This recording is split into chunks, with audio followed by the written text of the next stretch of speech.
Everyone, welcome back to my channel Study Scholar, जो आपके commerce को बना दे बहुत ही आसान। आज इस वीडियो में हम कंटिन्यू करेंगे अपना मनी चैप्टर। मनी चैप्टर से रिलेटेड इंपॉर्टेंट क्वेश्चन और लॉन्ग क्वेश्चंस हम कवर कर चुके हैं। आज जो हमने पढ़ना है वो शॉर्ट क्वेश्चन आंसर्स हैं। ये क्वेश्चन आंसर आपको एमसीक्यूज में भी आ सकते हैं, 1 मार्क के फॉर्म में भी आ सकते हैं, फिलअप्स की फॉर्म में भी आ सकते हैं। और जैसे कि सीबीएसई खुद कह रहा है कि शॉर्ट आंसर्स पे फोकस करने के लिए, तो हमें इस पॉइंट ऑफ व्यू से इस टॉपिक को पढ़ना बहुत ही जरूरी है। तो चलिए शुरू करते हैं। हमारा जो नेक्स्ट टॉपिक है वो है मनी सप्लाई। मनी सप्लाई क्या होती है? मनी सप्लाई है, it refers to the total stock of money held by people of a country.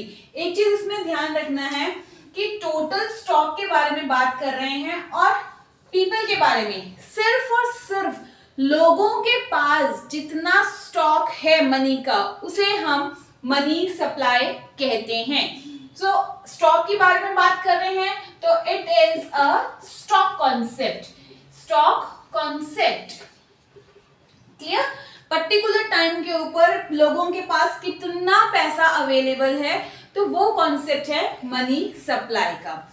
इसमें हम जो पैसा गवर्नमेंट के पास है उन्हें हम इंक्लूड नहीं करते हैं। तो कौन कौन सी चीजें, एक चीज आपने याद रखनी है, डजंट इंक्लूड। कौन सी चीजें?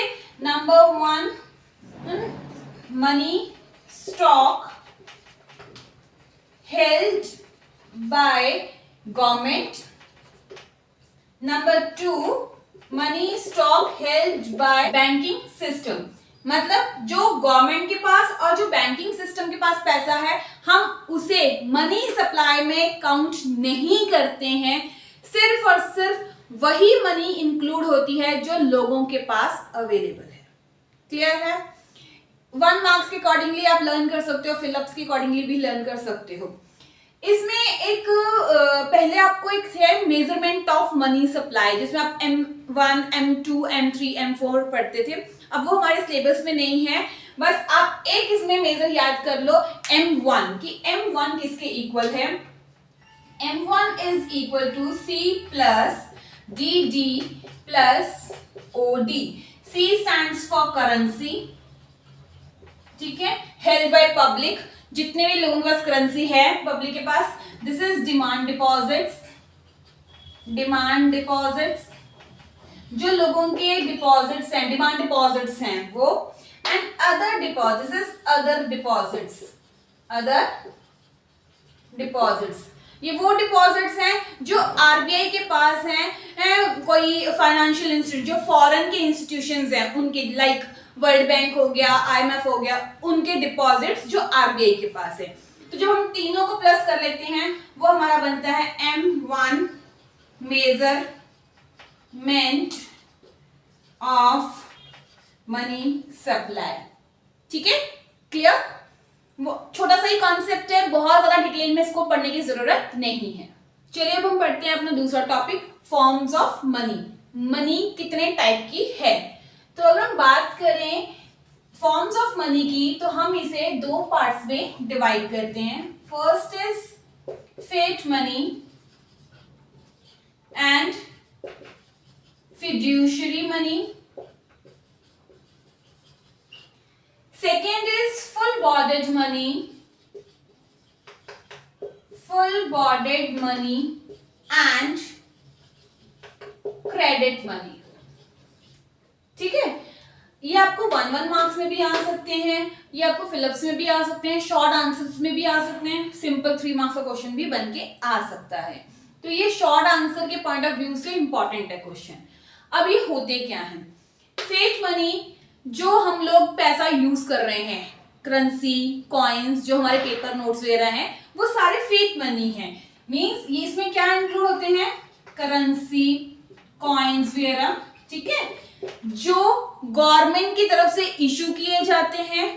क्लियर? और हम लोगों के लिए लीगली बाउंड है कि हम इसे as a medium of exchange use करें। हम इसे मीडियम ऑफ एक्सचेंज का यूज करते हैं ना, मतलब कोई भी चीज खरीदनी है तो हम इसके बदले में पैसे देते हैं और चीज खरीद लेते हैं। तो फिएट मनी कौन सी है? फिएट मनी करेंसी और नोट्स को हम फिएट मनी कहते हैं। Next is fiduciary money. Fiduciary money जो है वो भी यूज होती है as a medium of exchange, ठीक है।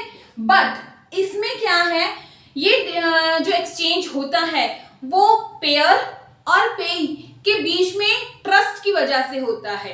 एग्जाम्पल से समझते हैं, जैसे इसका एग्जाम्पल है चेक, ये इसका एग्जाम्पल है।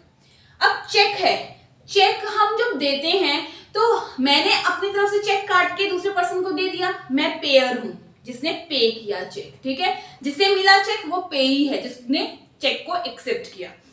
अब वो चेक उसका अगर मेरे पास पैसे नहीं हुए तो वो शायद बाउंस हो जाएगा, ठीक है। बट जब मैंने पे किया, उसको चेक काट के दिया, तो उसने उस चीज को एक्सेप्ट कर लिया, उसे as a medium of exchange उसने उसको एक्सेप्ट किया।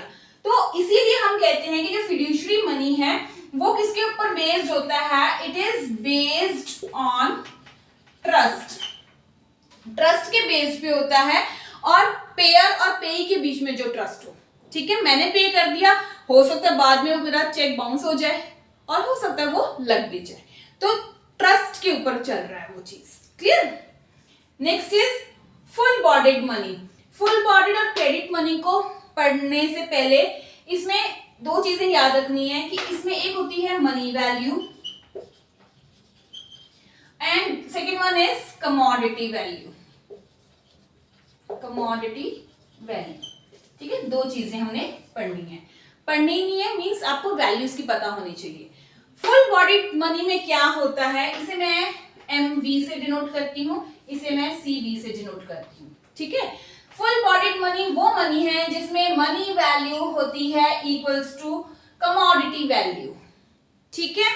मतलब पुराने जमाने में क्या होता था, जो गोल्ड के कॉइन्स होते थे, सिल्वर के कॉइन्स जो बने होते थे, तो कमोडिटी जिस मेटल से वो कॉइन बना है उसकी जो वैल्यू होती थी वो वैल्यू उसकी मनी वैल्यू के बराबर होती थी, ठीक है। कि मतलब मैं गोल्ड को जाके सेल भी करूंगी तो उसके बदले मुझे पैसा आ जाएगा उतना ही। तो फुल बॉडीड मनी क्या है, it is that money in which money value is equals to its commodity value, ठीक है। अब बात करते हैं क्रेडिट मनी की। क्रेडिट मनी वो मनी है जिसमें money value is greater than commodity value, ठीक है। अब ये क्या मतलब हुआ, चेक है या पेपर जो करेंसी नोट होते हैं हमारे वो हैं, या जो हमारे कॉइन्स बन रहे हैं वो, उनकी अगर कमोडिटी वैल्यू निकाले तो क्या उसकी कोई कमोडिटी वैल्यू है, बट उसकी मनी वैल्यू है। अब पेपर नोट जो है, करेंसी जिसे हम कहते हैं, उसका अगर कागज देखें वो तो है तो एक कागज से ही बना हुआ ना, तो कमोडिटी की वैल्यू तो कुछ भी नहीं है। पर अगर उसके ऊपर 100 रुपीज लिखा हुआ है तो उसकी मनी वैल्यू कितनी है, उसकी मनी वैल्यू कितनी हुई 100 रुपीज। तो वहां पर क्या होता है, क्रेडिट मनी में क्या है कि money value is greater then it's commodity value. जिस मेटल से, जिस चीज से वो बना है उसकी वैल्यू हम निग्लेक्ट कर देते हैं, उसकी वैल्यू मनी वैल्यू के बराबर नहीं होती है, ठीक है, क्लियर। अब हम पढ़ते हैं अपना तीसरा टॉपिक। तीसरा टॉपिक क्या है, who is the supplier of money.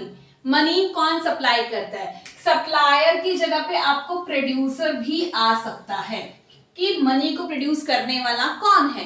तो इसमें ये आपको एमसीक्यूज में भी आ सकता है कि 1 2 3 चीजें आ जाए और ऑल ऑफ अबव भी आ जाए, कैसे वो बताती हूँ। अब who is the supplier of money, तो अगर हम बात करें तो मनी इकोनॉमी में कौन कौन इंट्रोड्यूस करता है, तो 3 लोग हैं जो मनी इंट्रोड्यूस कर सकते हैं। नंबर 1 इज RBI, ठीक है। सेकेंड वन इज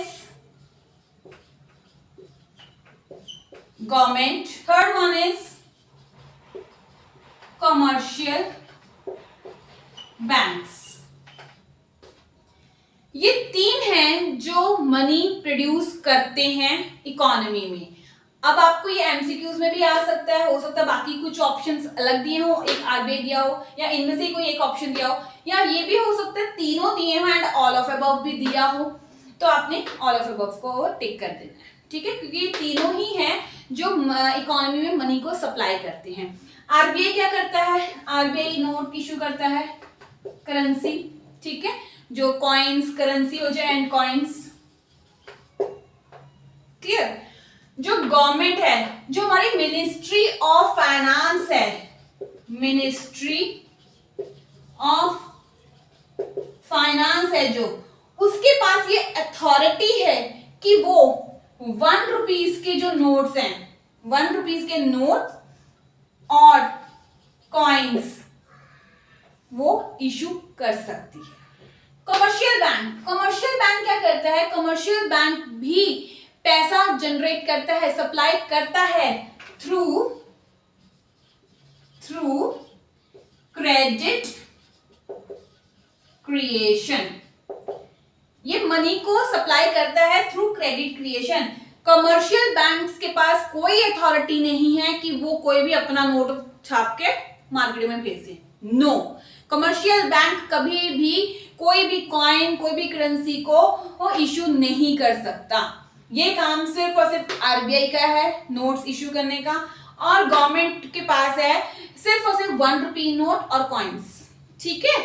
जो कमर्शियल बैंक है वो क्या करता है? वो मार्केट में मनी कैसे लेके आता है, मतलब इकोनॉमी में कैसे लेके आता है मनी?